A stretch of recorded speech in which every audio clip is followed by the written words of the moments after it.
Now, this is a very common question in all finance interviews, but especially for equity research analysts going for that equity research role, this is 100% going to be in your interview. So you really have to be prepared and hit the nail on the head with this one, because it will filter out the candidates that are really, really good, who actually know what they're talking about, and those who are just faking it. So this is a very important question, and you should be very prepared for it.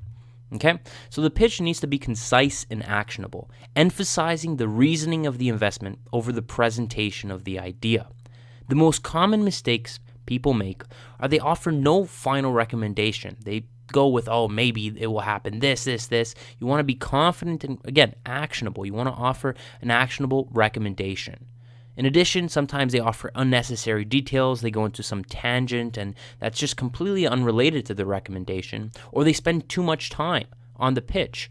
A pitch should usually be about 2 minutes to 2.5 minutes, but a lot of people go 5, 6, 7 minutes. It's just too long.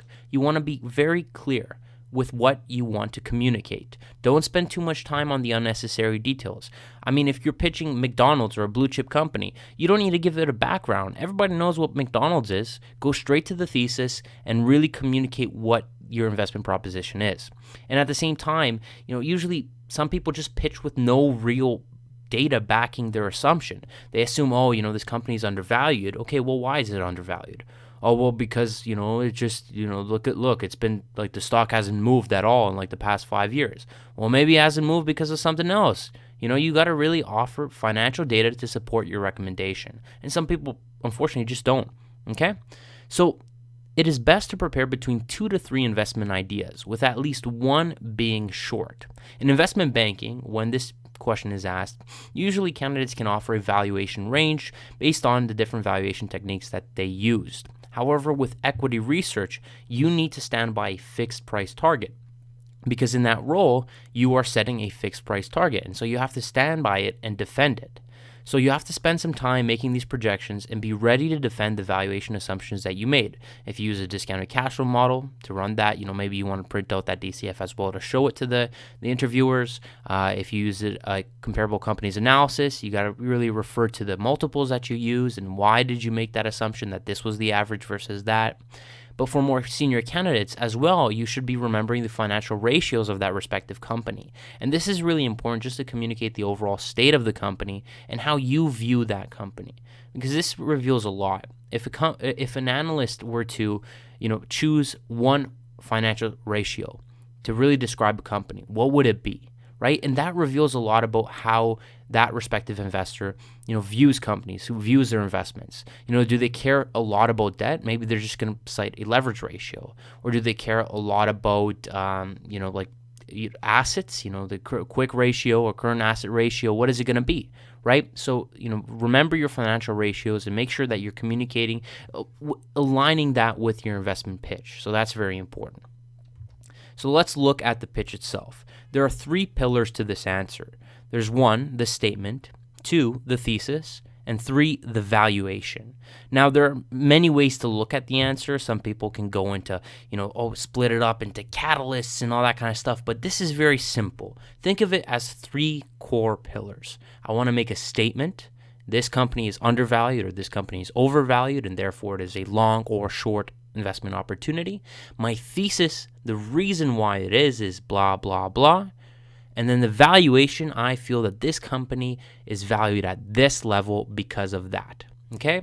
And we can go into that. We can split that up. So for the first pillar, the statement, you start off, I believe that company X is blank and will blank due to its blank. I believe that ABC Corp is undervalued, and it will realize its tangible value the moment the market realizes its sector potential and the diversification opportunities of that respective company or whatever it is. So you really want to kind of offer just a quick abstract of what you're going to talk about.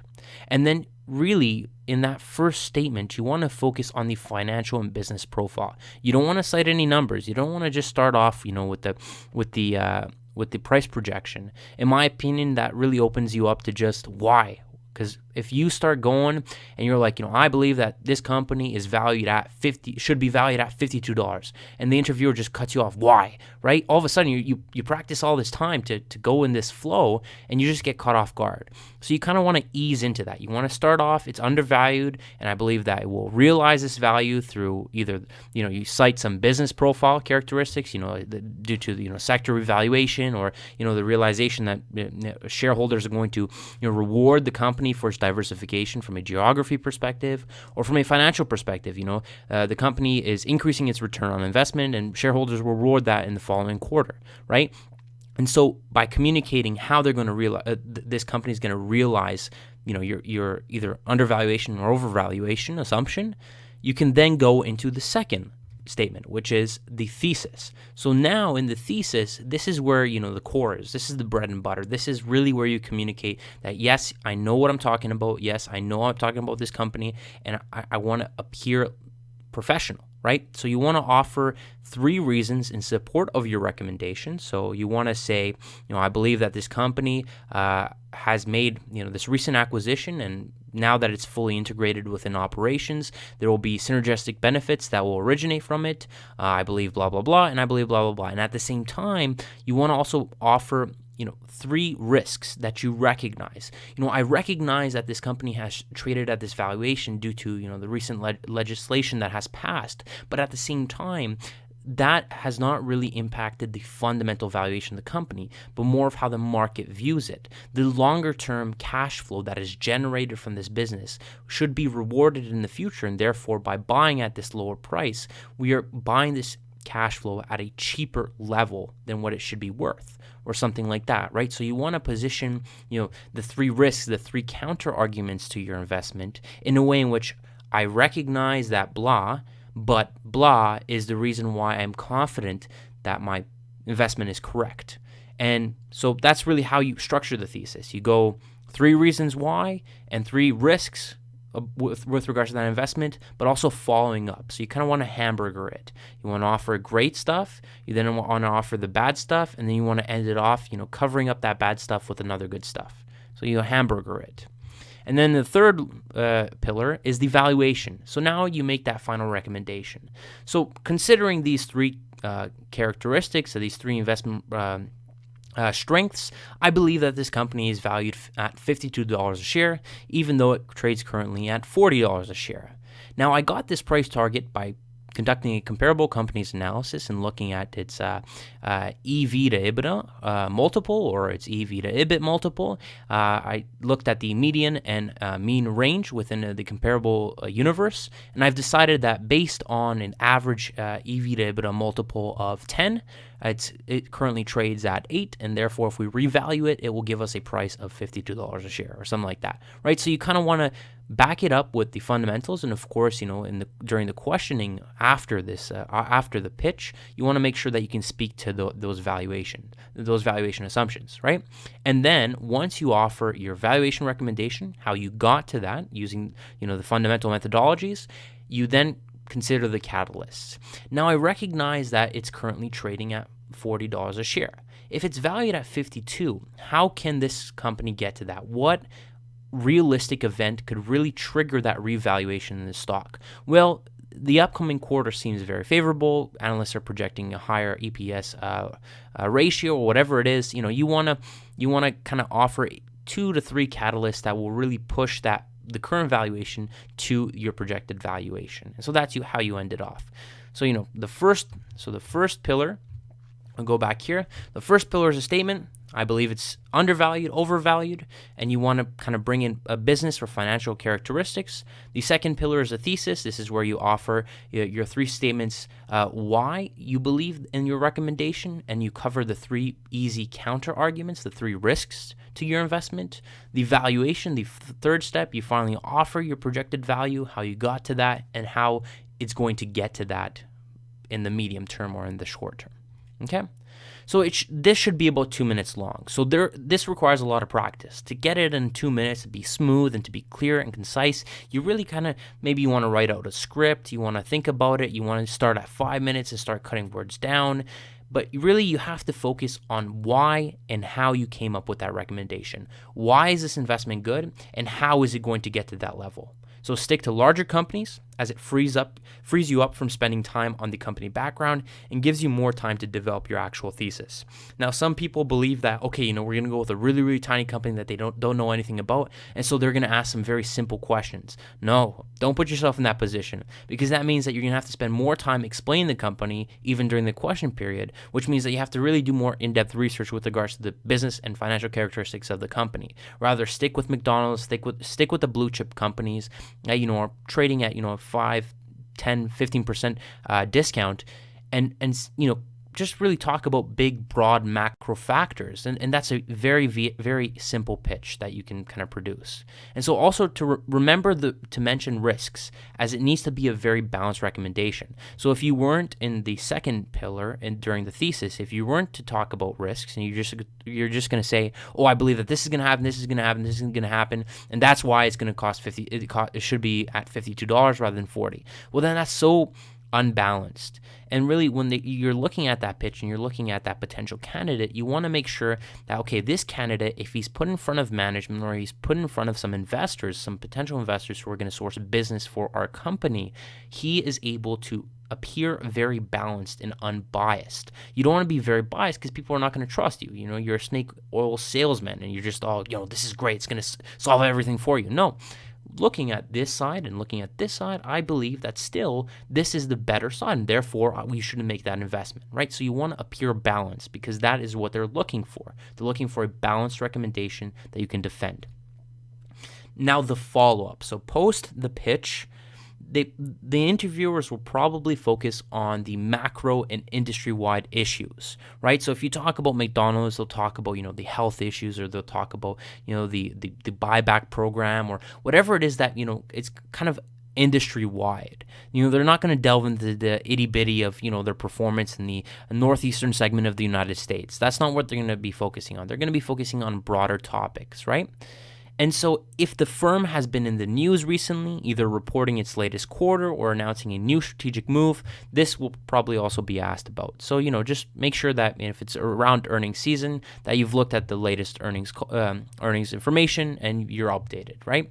And then probably, as you can see in bolded red, this means very important. If you don't know the answer to some question that they ask, don't lie.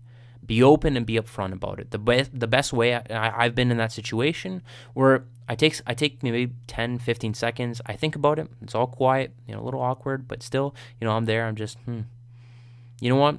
I'm not too sure about that. And I don't want to give you the wrong answer. I can try to take a stab at it if you would like, but I can probably get back to you with regards to that answer, and then probably they'll be like, okay, take a stab at it. And they want to see how you handle that environment. They want to see how you handle that situation where you don't know something. And so you don't want to overextend yourself. If you don't know something, just be upfront about it. Try to take a stab at it, but be very logical. Don't be like, I believe it's blah, blah, blah. Just offer a relatively simple answer that cannot be made fun of later on, and you'll be okay. And they'll move on to the next question, and hopefully you'll know the answer to the next question. Okay? In some instances, the interviewer may take the opposite side and argue against your pitch. This is to put you in a position where you defend your position. Now, once again, it is important to be concise and clear. You shouldn't be repeating your pitch, but rather responding to the points presented by that counter argument. So if all of a sudden the interviewer is like, okay, you know what? I keep using McDonald's as an example, so I'll use it. So you know what? If McDonald's is so great, why is blah, blah, blah, blah, blah, blah. Don't go, well, again, just looking at the real estate and all that. No, focus on the points that he offered, right? And again, like if you don't know how to answer those points, then yeah, you should probably just repeat your pitch and hopefully they don't realize it. But if you have studied and done your job correctly, which means preparing for the interview, then you should be able to answer those questions, and therefore you should be focusing on those points. Now, another follow-up, and this is probably an important follow-up question, is what is the short-term catalyst or risk? What's the most realistic short-term catalyst or risk? So you can briefly outline the catalysts and risks during the initial pitch, but it is important to identify and speak to the most significant ones when they follow up on that. So, probably again for McDonald's, it's going to be one of the health concerns. Consumers are against. There's a brand recognition with regards to the millennials has declined significantly because people want to eat healthy. How is McDonald's going to really fit in this new age of healthy eating when they continue to make so much money off these cheap burgers, right? And so you want to position yourself so that you anticipate that question. So when you're preparing for your pitch, you should not only just be practicing that pitch, but thinking about the follow-up. Think about what is probably the most realistic short-term catalyst and the most realistic short-term risk, and be able to speak to those as well. And then probably another question is the CEO question. And this I've gotten myself. If you could ask the CEO of that company, of McDonald's, anything you want, what would it be? And this is another question to filter out candidates who simply practice a random pitch the night before versus those who actually understand the company. So throughout your research, first of all, you should be remembering the CEO's name, and you should think of this question. And it's very important because as an individual investor myself, when I ask myself that question, it really cuts to the core of what's the biggest problem the company's facing. I don't want to ask the CEO about what he does on the golf course. I want to ask him what is the biggest problem he's facing and how he's going to tackle it. So it really kind of refines the previous question, the previous follow-up question, which is, what's that catalyst or risk that I want to talk about? And so that's very important. This is a great question that a lot of interviewers will ask, especially at the more boutique firms, because especially with equity research, what you do as you kind of progress within the industry is you gain more and more exposure to management themselves, right? And you get to speak with the management of the company, right? And so when you're following that respective sector, you're going to be speaking to a lot of the management in that sector. And so this is a very good way to kind of get a glimpse of how this respective candidate is going to view management and how they really extract value from management. So this is a very important question which you should be preparing for. Other than that, some important things to remember. You got to practice that pitch. So you want to make sure that you're practicing it either in front of the mirror, you're writing it out, in a script, or you're practicing in front of your girlfriend or your parents or whatever it is. You also want to consider the counter arguments to that. You want to make sure that when you're pitching this, you think about, okay, I'm going to play devil's advocate. What's the downside to this investment proposition? And you also want to focus on the actual points that you are making. So when you are writing that script or you're making that initial pitch and you're practicing, listen to the words. Don't think about, I just got to get through it. No, don't get through it. Make sure that you're communicating what you want to get, right? Because at the end of the day, they're going to be focusing on that investment proposition. It's not about being smooth, but it's about being very logical and being a very intellectual investor. And so that's what they're looking for. They're looking for a curious individual who can comb through different companies and look for the key questions that need to be asked. And then finally, you got to break down that pitch into bullet points. I think this is the best thing I can tell you. The day before an interview, you write the 10 key words that you want to get across in that pitch, the 10 things that you want to say, either it's phrases or words. And so when you're kind of in that interview position and you're feeling a little anxious and you're a little nervous and your hands are all sweaty, your mind's going to center on those 10 or 15 words. And so it really kind of give you that marker to go from word 1 to word 2 to word 3. And so that will kind of help you get through that pitch. Other than that, that's pretty much it. As always, if you did enjoy the video, please like and subscribe to the channel for more. If you have any questions, I would love for you to just comment below, and I'll be sure to get back to you as soon as possible. As well, I have other investment banking and equity research interview questions on my channel, so I do recommend that you watch that for more. So other than that, like and subscribe to the channel, and have a great day, guys.